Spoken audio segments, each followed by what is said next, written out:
Is the Chosen series really run by real Christians, and will it stay that way?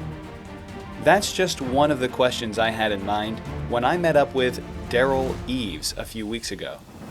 Derral is one of the executive producers of the show, and he was happy to answer all of my questions. Last year, I published my Is It Biblical review of The Chosen Season 1, which really launched this channel to a whole new level. In the review, I brought up my concern that the Mormon owners of Angel Studios might end up influencing the content of the show, but I made it clear that as far as I could tell, the Jesus portrayed in Season 1 was very accurate biblically. This, of course, was one of the big questions on my mind when I sat down with Mr. Eves, and I have to say, I really liked his answer, and I think you will too. I met Derral at the NRB Christian Media Conference in Dallas, Texas last month, where they actually had tons of real props from The Chosen on display, like the backpack that Jesus wore, Roman soldier armor, the actual boat from the Miracle of the Fishes scene, and much more. I have to say, I nerded out a lot just looking at everything and attending a seminar that Derral held with the creator, Dallas Jenkins. Then, when I finally got to sit down with him, I found that Mr. Eves was extremely kind, down to earth, and personable. He spent more time chatting with me off camera than he did on camera, and he told me that they had seen my review here on The Bible Explained, and that Dallas, the creator, had written the comment that The Chosen posted in response to my video. That's really cool. At the end of this video, I'll tell you a little more about our conversation behind the scenes, but for now, here's my interview with the executive producer of The Chosen series.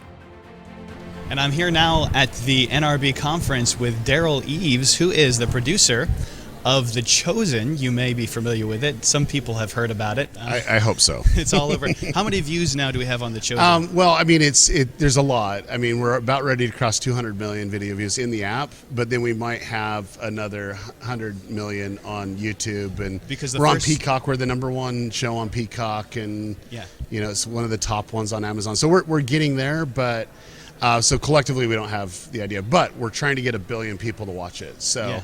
That's different than 1 billion views. So we're getting close there, but different views aren't necessarily. Yeah, I want people, because we have fans that have watched it like hundreds of times. Like you can't count that. Yeah. It's like, okay.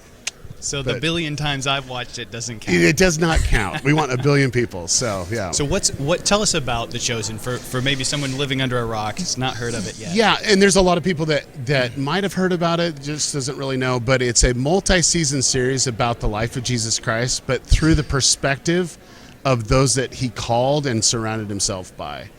And it's a pretty disruptive thing, because usually we see, oh, here's this Bible scene, and you're going from miracle to parts in the Bible, but The Chosen's able to actually go on a path where we explore characters and what it could be like, what's plausible, and how it felt for them to be called, and what choices that they made, because not everyone that he called started to follow. And we explore that option too, and how that looked like. What would you say is the purpose? What's the message you're trying to get across? I believe that the message that we're trying to get across, and I'm speaking, for myself, not necessarily for The Chosen itself, but it would be that Jesus was human too. He was perfect, but he was human too, and he was surrounded by human situations. Yeah. And I believe that if we could get this across to my kids and the teenagers and people in their 20s, is that Jesus is approachable, and Jesus is real. He's not distant. He's actually comes to us and understands where we're at. And I think that by showing things authentically and plausible of human nature, it will connect with people, because they're like, I'm like this, or I felt this way.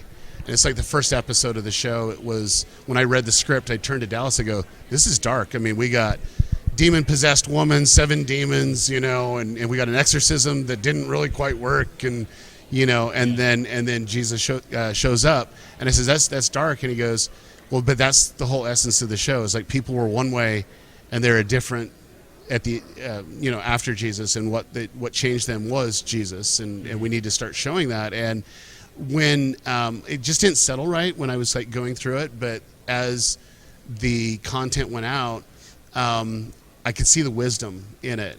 We get thousands of people that says, I was about to end my life, and I saw this episode because I was struggling just like Mary was, and seeing that transformation of being redeemed. Yeah, that's amazing. And I think that's one of the things that most people take away from the show is, wow, that Jesus is portrayed differently there than any other video or movie, where he's kind of aloof and separate. In others, where this one he's very down to earth. Which, approachable for sure. Yeah. So you've approached that differently. The rest of the show is all very different too. It's funded through crowdfunding. It's promoted very differently. You're not afraid to engage you. As a matter of fact, used to different. Just yesterday, I heard Dallas say that it was an opportunity when people criticized the show. Yeah, 100%. Talk a little bit about why you approached the show so differently. I think it's like people are very protective of their brand and their products, and they're like, hey, you can't talk about us this way, or you can't do that. For us, it's about understanding people and understanding a way to communicate. I think the biggest problem in the world is actually people communicating. I think intentions are the same, but they have a hard time communicating. And so understanding groups that are critical, maybe we're not doing a great job of explaining to them, either visually or written from it. And then two, you always have people that are just irrational and are just saying things just to stir up the water, or stir up the pot, or whatever, or just trying to get you to react. And so you're able to identify quickly on it. But for me, I believe that when you do have that opposition, that means you're doing something good, because there's people supporting you just as much as people that are trying to criticize you as well. Yeah, I know that a little bit of firsthand. I published a review of The Chosen. Yeah, how did that go for you? It was a positive review. Okay, I was just like last year of the first season, and but yet the comments were not all positive. Yeah, there was quite a bit of a dissension. Some people love it. Some people very upset. And there's a lot of people that change their mind over time, because I think a lot of people are quick to, and this is true worldwide, but they're quick to judge instead of quick to absorb. Mm-hmm. And I've had, there's a really good friend of mine that watched it. He watched episode 1 and he's like, this is the worst TV series of all time. I'm like, wow, that's pretty quick to say it off the first episode. Yeah, he's a super fan of the show right now.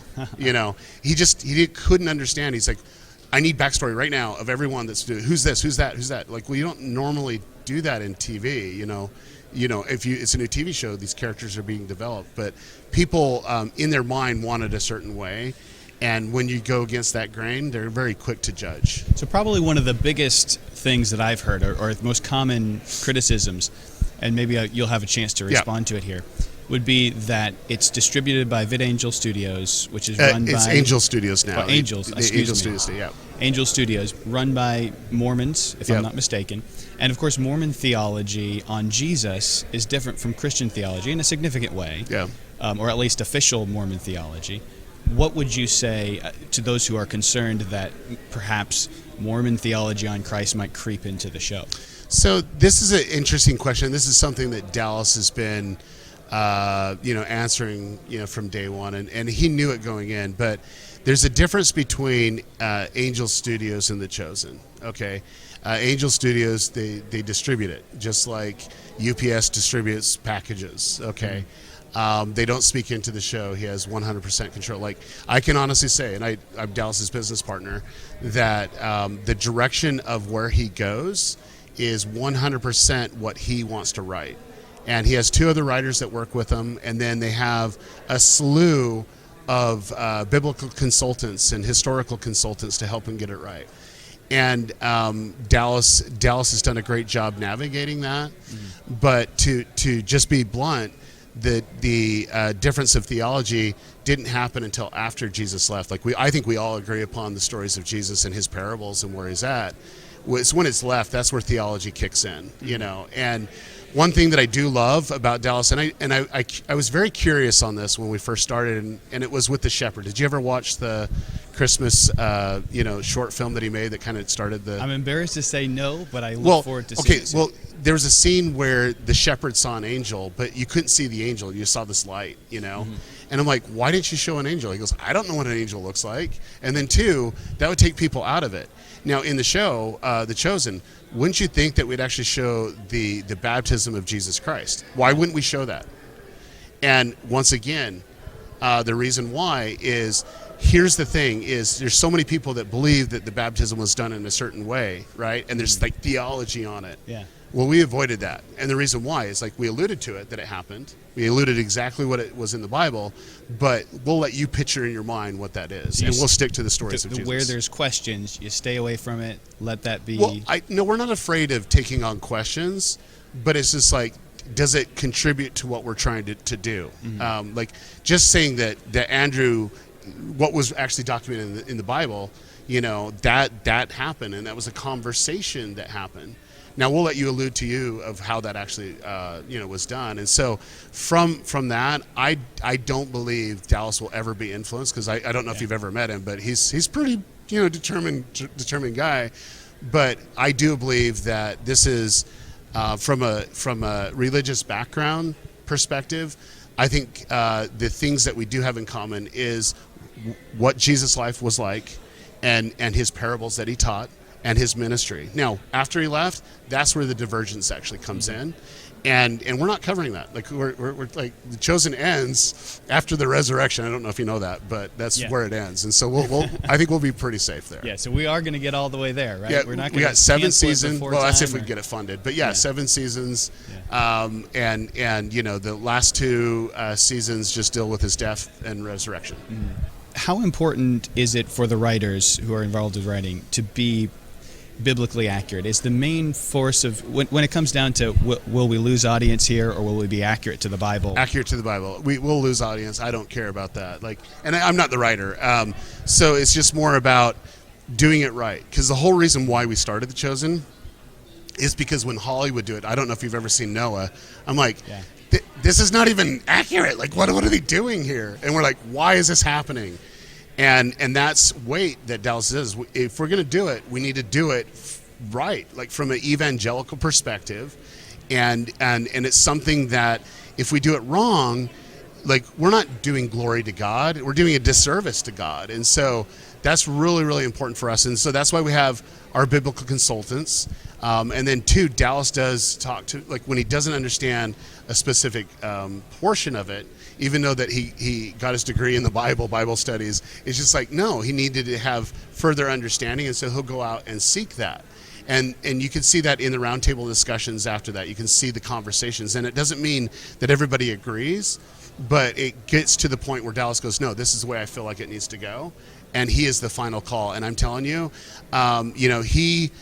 working with him as his partner, he's really, really good at bringing in data and processing it, but there's no way in a million years anyone would ever convince him to do something different, because he's just like, no, like, I've surrendered to Jesus, and if it doesn't feel right between myself and my wife and our writers, like, we're not going to go down that path. That is so encouraging to hear. And our review of Noah was not so positive. Yeah, I don't even. I wanted to walk out after about 15 minutes. I'm like, what is this? Yeah. But anyway, sorry to the people, the producers of Noah, but you got to do it right. If you're going to do it, you got to do it right. Right. Now, are you able to speak to any of the neat displays that are here at MLB? Yeah. We're going to get some video of it later. Yeah. So one of the things that's challenging and it makes a TV series costly is when you do a period piece.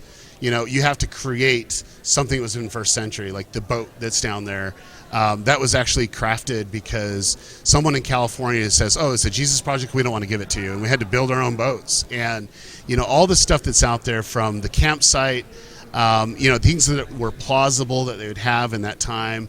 Our art director, James Cunningham, is a brilliant historian and an amazing designer. So you have that there, and it's just all these little, things that, a disciple would carry. And you can see they're displayed by the different disciples, and it's really, really cool. And Jesus' backpack is there, which is really cool. So that is neat, and that was one of the things about the show that struck me. Wait, Jesus had a backpack? Backpacks in the first century. Well, they're always walking. I mean, think about it. I mean, makes sense, They right? didn't have the tram to go from place to place. They're like, okay, we're going to head over here. Again, Jesus, we got to walk, all that far. But yeah, no, it's great. It's great. Well, thank you so much for joining us for Point of View today. Yeah. And we're definitely praying and looking forward to seeing what comes of The Chosen for this season and next season and going forward. Well, and thank you. Like any type of exposure, good or bad, we love. But we did see your review, and I believe that Dallas even commented on it as well. And it's just like the more that we can get the word out there, we're ultimately focused on getting it to 1 billion people, because we want 1 billion people to see an authentic Jesus. Now, after the interview, I did get to ask Derral one question that had been really bugging me. Which is better, the Chosen series or the Left Behind series? I asked this because Dallas Jenkins, the creator of The Chosen, is the son of Jerry Jenkins, one of the writers of the Left Behind series. Derral laughed and said that he'd say The Chosen only because Left Behind dealt with interpreting the text and eschatological events, while The Chosen simply portrays stories with as little interpretation as possible. This makes it easy for Christians to come together around The Chosen, where they are divided in their opinions on Left Behind. A good answer. Also, Derral told me that Dallas often relies on the counsel and advice of his father when it comes to The Chosen series. Anyway, I really enjoyed meeting Mr. Eves and chatting with him, and I look forward to very soon publishing our latest Is It Biblical review, this one on The Chosen Season 2. What do you think? Have you seen The Chosen? Let me know what score you'd give Season 2, biblically speaking, and what you think they got wrong in it. If you do, I'll give you a shout out if I end up using your comment in my review. Let me know what you think in the comments below.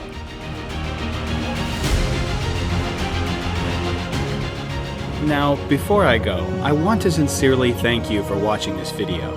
If you like this content, don't forget to hit subscribe to support the channel and to see more content like this.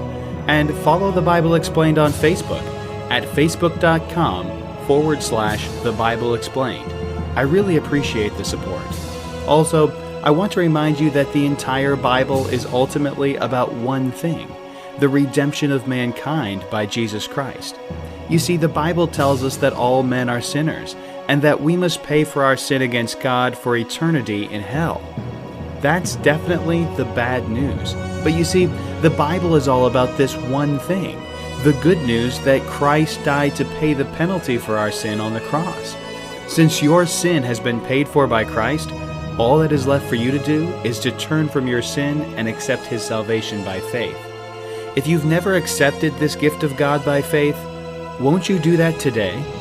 Leave a comment or send me a private message on Facebook, and I'll be happy to talk to you more about having your sins forgiven by Jesus Christ.